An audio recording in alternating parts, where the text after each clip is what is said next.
Greebling again. Welcome to, well, part two out of whatever of this week lessons. I am going to talk to you now about giving just kind of an overview of what is early childhood education.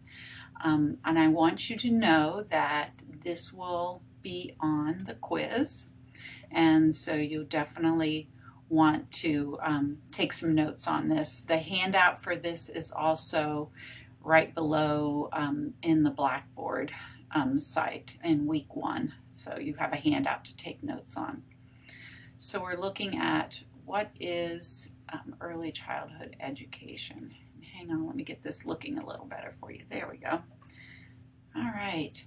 So when we talk about early childhood education, I mentioned this a little bit earlier, but we talked about nationally, early childhood education is known for ages birth to age 8. And that's when we consider, what we really consider overall early childhood education.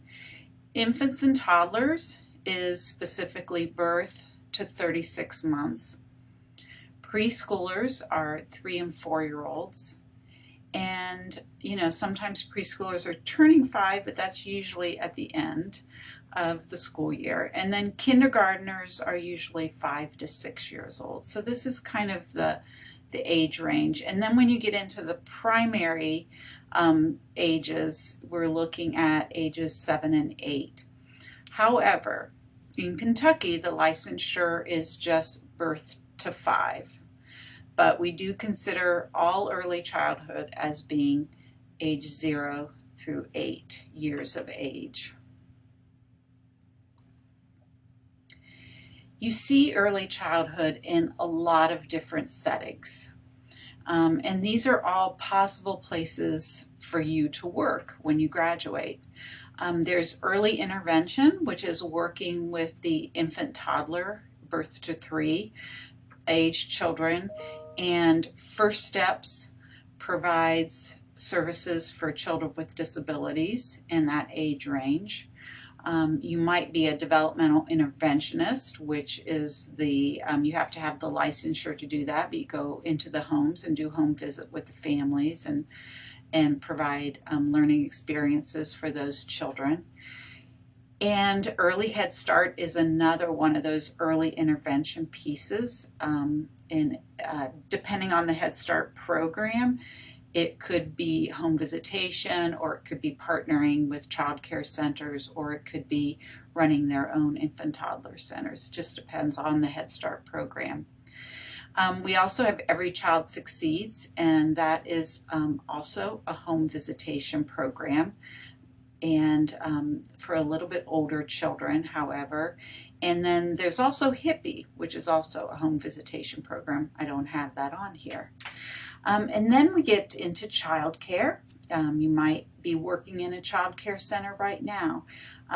Typically, we hear people call those daycare centers, but we're trying to get away from that terminology and use child care centers, because we're not caring for the day, we're caring for the child. So we want to put the focus on the child. It's just a minor little language change that we're all in this field working on getting used to using. So definitely use that instead of daycare.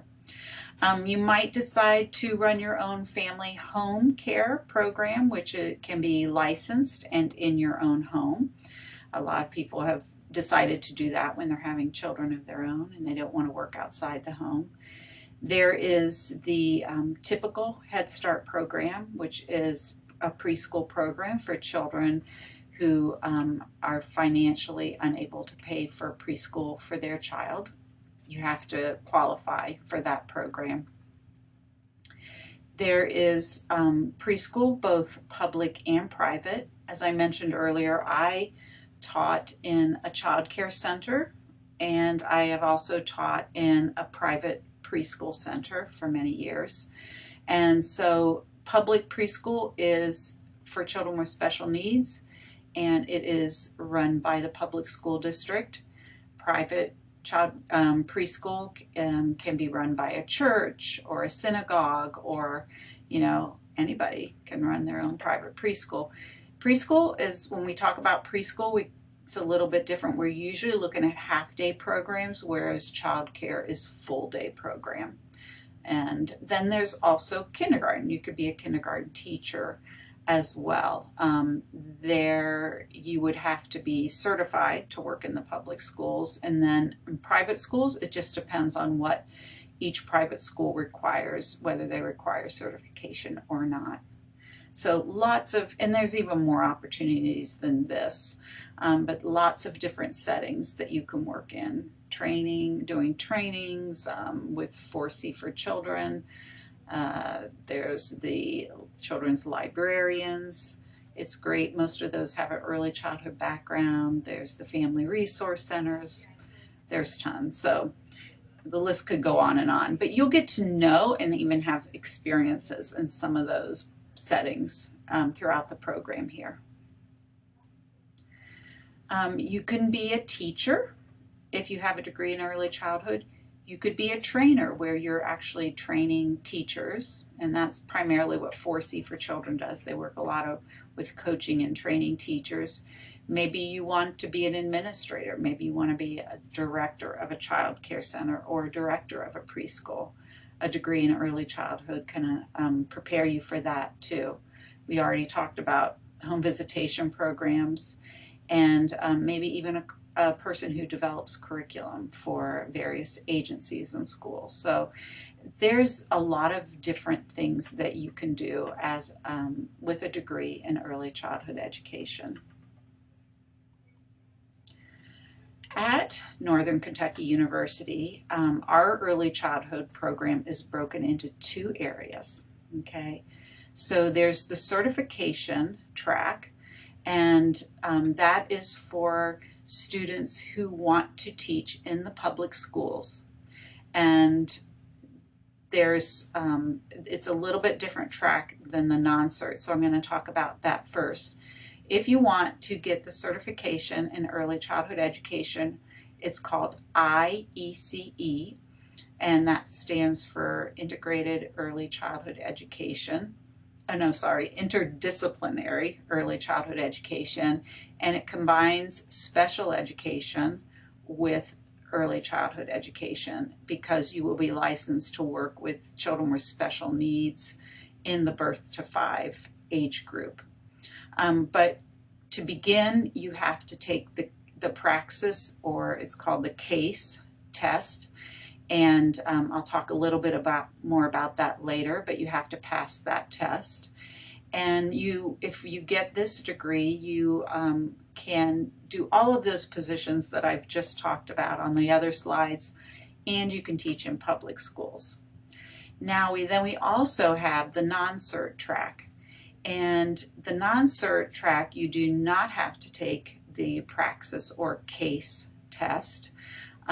You will not be certified to teach in the public schools with the non-cert program, but you can do all of the other things except teach in a public school. You have to have the certification to do that. But all those other positions that we talked about, DI also requires certification. Developmental interventionists, but other than that, you're good to go in all those different areas. Each track uses a little bit different teacher standards.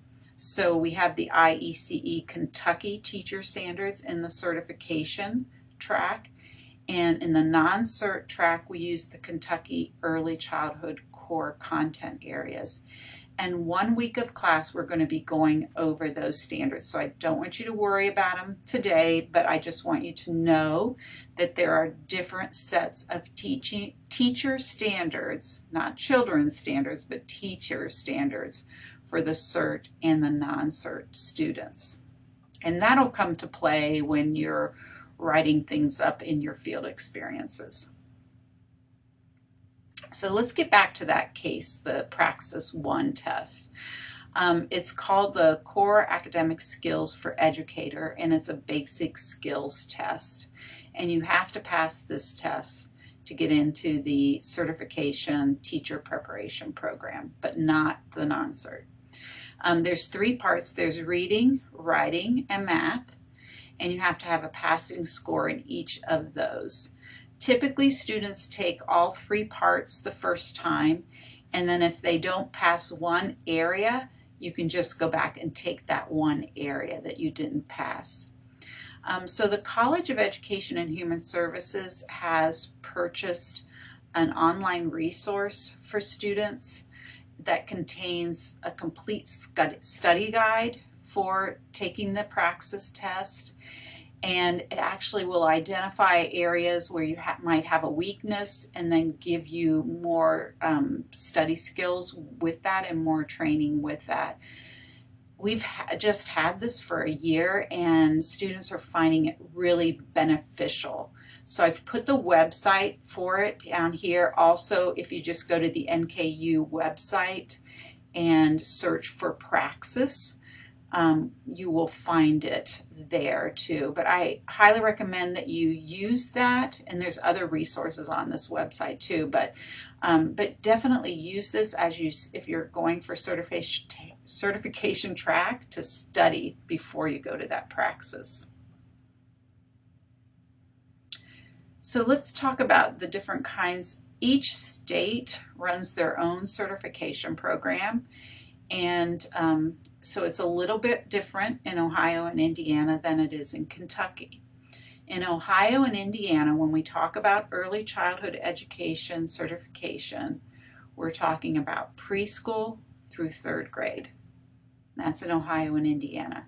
In Kentucky, when we talk about interdisciplinary early childhood education, we're talking about birth to kindergarten.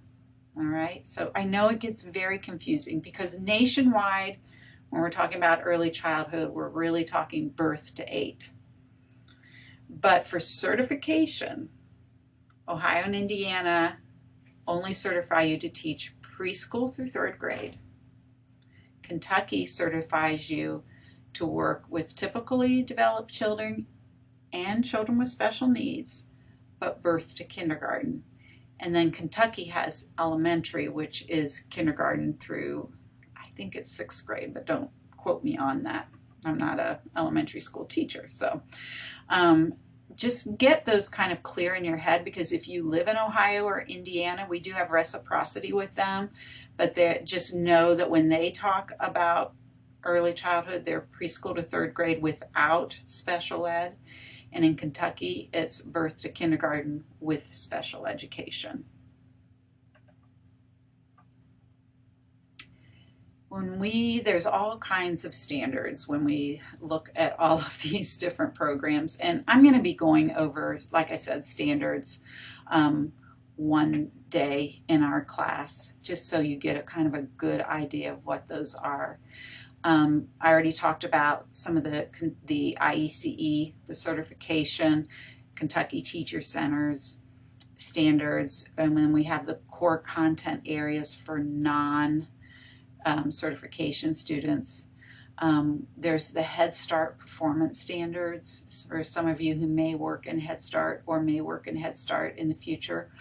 Oh, and by the way, Head Start does not require you to have certification to teach in their program. They do want you to have a bachelor's degree though. There's the NIAYC program standards. The state has licensing standards. At the bottom there of the circle is the Kentucky Early Childhood Standards, and those are the standards for the children. So we want to take a look at those pretty closely. And then those are the children birth to age 4. And then for kindergarten and 5-year-olds, we're talking about the Common Core standards is what they use in the elementary schools. And we also have the Kentucky Framework for Teachers. So there's all kinds of standards out there that you will get to know throughout your program.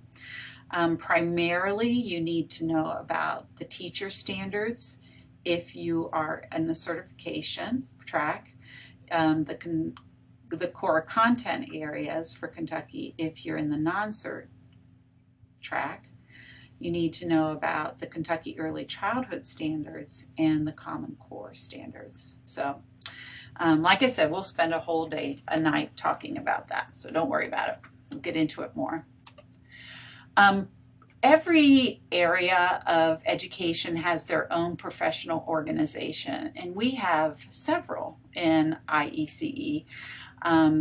We have the National Association for the Education of Young Children is called NAEYC or NAEYC, and under them there's a regional association called SECA, the Southern Early Childhood Association, and under that even still is the Kentucky Early Childhood Association for young children. So we've got the National Association, the regional, and then the state.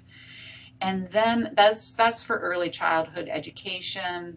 And then for special needs, we have the Council for Exceptional Children, and that's really broadly looking at all children with special needs.